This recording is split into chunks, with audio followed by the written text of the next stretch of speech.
Hey guys, we're back. This time we're going to be taking a look at the Ferengi expansion for Star Trek Ascendancy. And just like the Ferengi from Deep Space Nine, I guess they were in a couple episodes of TNG, but they didn't really become a thing till Deep Space Nine. The Ferengi are all really about greed, profit, and, well, profit. And they are very unique among the current races in the game, as most of the other ones kind of play very similar, whereas the Ferengi have some very unique mechanics that only apply to their race and very fittingly make them feel exactly like the characters you know and either love or hate from the show. Start off, even their player board is different in the fact that you have a small place to put your research, a small place to put your culture, and a giant place to put your profit. I mean, production. Well, no, it actually says profit. And so for their racial abilities, their perk is basically a way to let them buy culture, because we all know Ferengi don't have any culture of their own. I'm sure I'm going to get some crap for that, but honestly, they buy everything and appropriate it from elsewhere. So you have only Latinum lasts. During your build phase, the Ferengi can buy culture for 5 production each. The Ferengi may build production nodes on any available space regardless of capacity type. So it doesn't matter what specific nodes are on a planet, they can always build a production node on there, which is just pretty cool.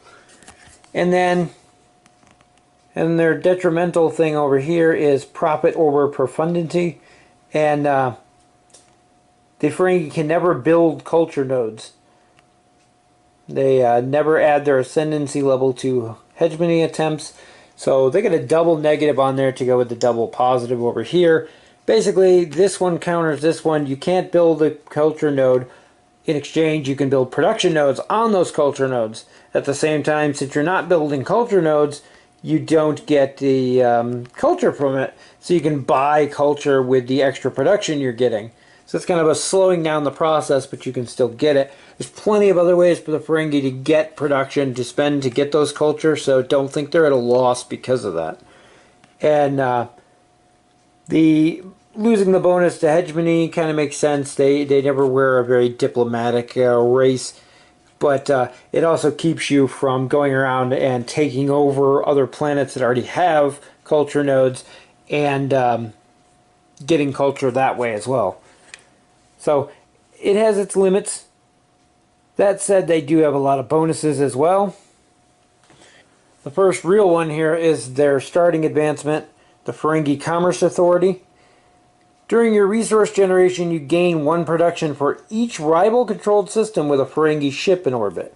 So basically, your idea is going to be to spread out your ships in rival faction-controlled systems. And for each one of the systems that you have a ship in, you're getting extra production. Now, the thing that makes the Ferengi really unique among other races is that their trade agreements, instead of being a 1, 2, and a 3 production like everybody else's, their trade agreement actually mimics that same starting advancement in the opposite. So you get a production for each system you control that has a Ferengi ship in orbit. So it's kind of a mutual agreement there. They give you permission to park your ships in orbit. You make a trade agreement with them, and they give you permission to park your ships in orbit of their planets. Then they profit off of it because your ships are in orbit of their planets, but you're also profiting off of it, and you're getting the trade agreement that they swap with you in trade. The other thing that's funny is all 3 trade agreements are the same, so it gives the Ferengi really good buying power with multiple factions to basically make friends with everybody, because you can get everybody's 3 trade agreement because yours are just as good. And it's hit or miss. You got to talk people into it. There's a lot of fast talking going on to convince people to trade with the Ferengi. But once you get in there, your agreements are good, but they got to keep in mind that they also profit them as well. So it works both ways for the Ferengi. As a Ferengi player, you want to get those out. Sure, they're going to make stuff off of it. So are you. If you can get those to multiple people, they're all making a little bit. You're making a ton, and that's really what it's all about. So onto our fleets. They have some very interesting and unique fleets too. The first one is the Commerce Enforcement Squadron, and it can end its movement in a system containing rival ships, when normally you have to end adjacent to them, so they can fly right into them, and even if they don't have a trade agreement with them. They can't move past hostile ships though, but they can move in, so if they have ships in a system defending it, you can fly right into that system, park in the system, you're still getting your bonus for having ships in the system. That's really what it boils down to.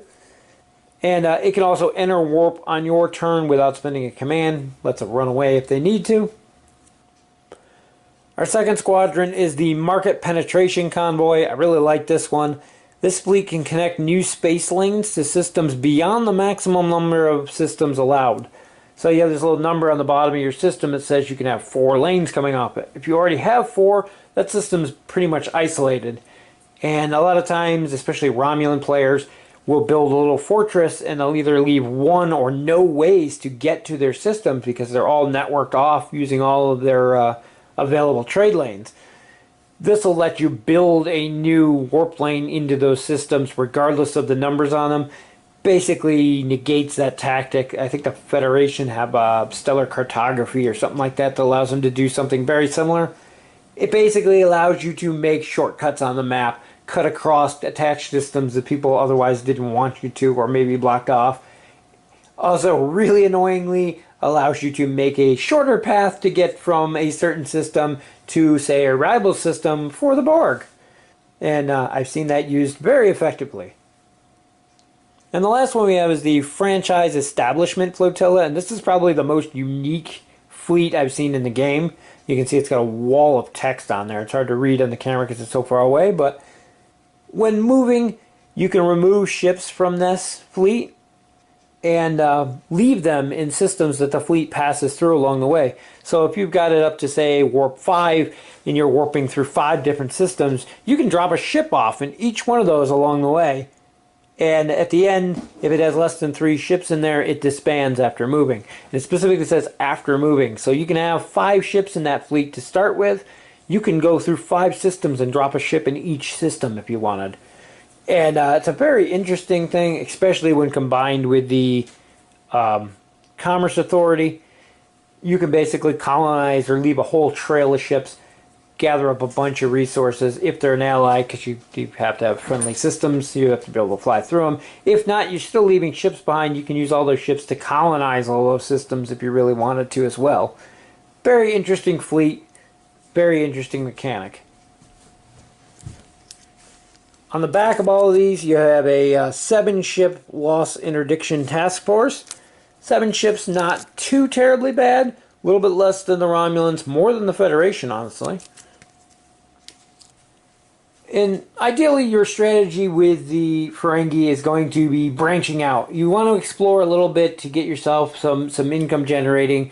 You can't build those culture nodes, so other than the ones on your home system, if you want a culture node, you're going to have to take over the planet.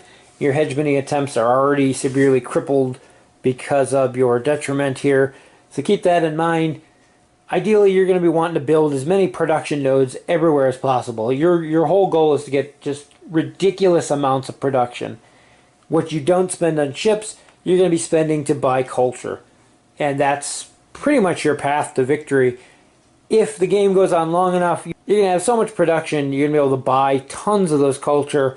And that's usually going to be the way things are going. But it is possible to build up your ships to a ridiculous fighting force as well. You can boost up these shields and weapons pretty easily through some of your advancements.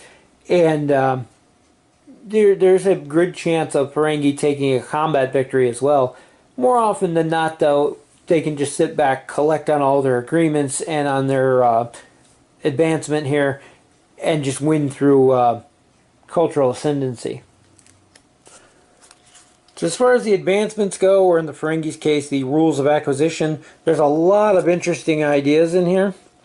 And each one of them is really useful in its own way, depending on the circumstances of the board. And right off the bat, every man has his price. A lot of these have this same type of thing. Before attempting this, you can spend production to add +1 to your die roll. Production spent cannot be used to take over homeworld. But so there you get a bonus to hegemony attempts. That's how you get those planets with culture nodes on them. But then you have, whenever you launch a project, you can draw from an opponent's deck. That's a really nice one, depending on the opponent you're playing against. Pay a production to exhaust a military advancement. Pay a production to exhaust a trade agreement. Pay a production to exhaust an espionage. I think you get the idea here. Then you have some other ones like these. During the building phase, you can build an extra ship at each of a peaceful rival starbase, which you did not already have a ship in orbit. This is a really cool one if you have your trade agreements out, so you're at peace with a few people. You not only do you get to build ships there, those stations are in orbit of planets. Now you have a ship in orbit of their planet. You get your production back. My personal favorite, yeah, is the buy two, get one free. For every 2 ships you build, you get a free one. There's ones like, every time a rival holding a Ferengi trade agreement fights in a battle, you get production. Every time a rival receives a trade agreement, take a production. And so on. So really there is no big strategy on which ones to take first and what order to research them in. It all depends on what's going on in the game, who your opponents are, how your trade agreements are going, and so on. The Ferengi are probably one of the most difficult factions in the game to play right now. Ideally, you want to go out and explore, you want to go out and meet everybody, you want to make friends, you want to make trade agreements with everybody, but at the same time, everyone knows what you're capable of. They're very skeptical about giving you good trade agreements. They're very skeptical about letting you into their system. They're very hesitant to make deals with you because the Ferengi can very quickly get a runaway lead going. As soon as they get a pile of profit up in their production, whatever you want to call it. Worst case scenario, you get a huge stack of production. I think there's the Ferengi expansion also introduced the allies that you can run into on the planets in the exploration deck. And I believe there's one of them in there that allows you to spend production as if it was research. Or something like that. I can't remember what it does off the top of my head, but it really makes, basically you have a sinkhole to dump all that extra production you're going to have into. Not to mention you can always dump it into culture. So they seem pretty straightforward. In the lower player count games, they might not be the most viable faction, especially if you're playing 2-player, which I don't recommend playing the game with less than 3, but they're kind of hit or miss against that. They're mediocre at best against the Borg. But in a big multiplayer game, the more players, the better. The Ferengi can really wheel and deal and make their alliances and agreements and trades here and there. And they're really a force to be reckoned with. And if you don't pay attention to that, they can get out of hand very quickly.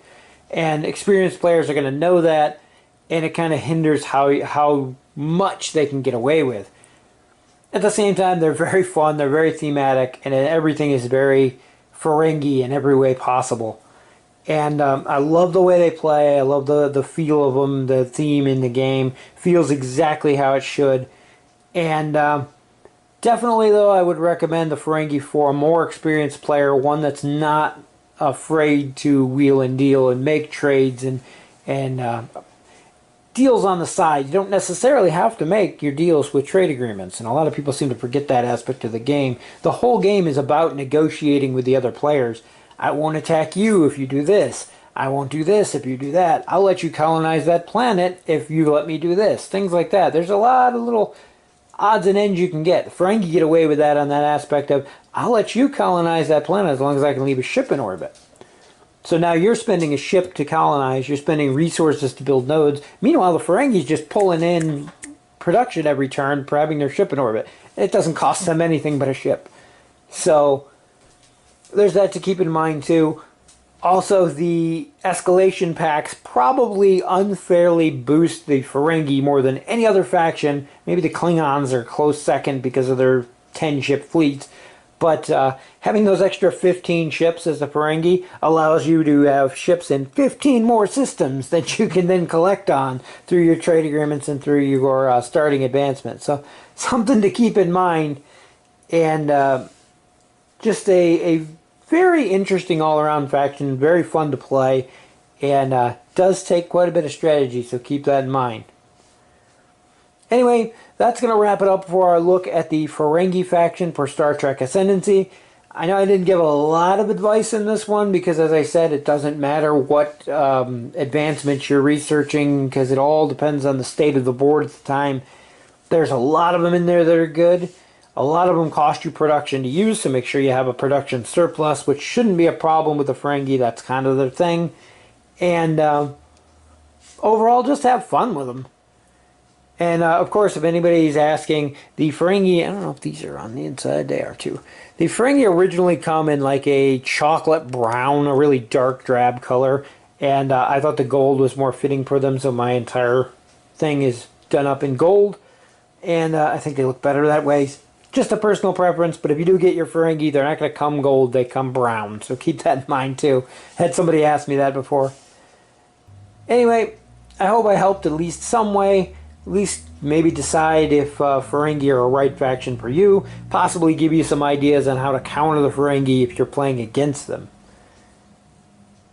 Anyway though, as always, thank you for watching the video, and we'll see you in the next one.